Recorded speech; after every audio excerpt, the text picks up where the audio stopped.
از هلاندم لسر تحت از گرندم دیونداده بوجه بر چاوی من مشکر زانی بود که چویم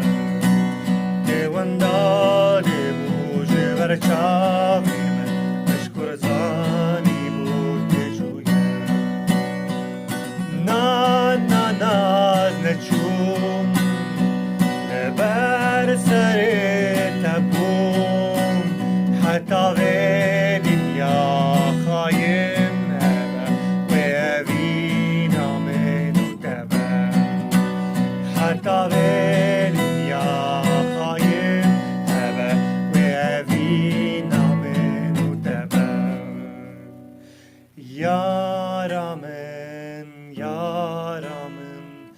توی صبر دل من گلک وقت در باست بون تو ناچه جبیرامن یارامن تو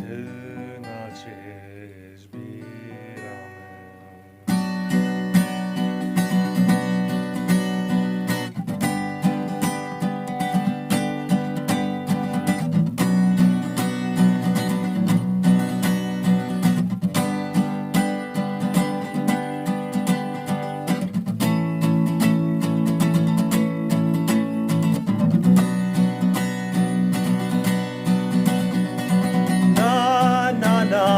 نچوم بر سر تبوم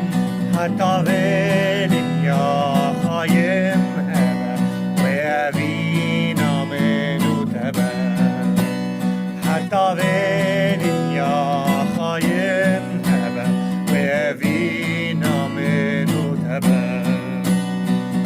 نه از نچوم سر تبوم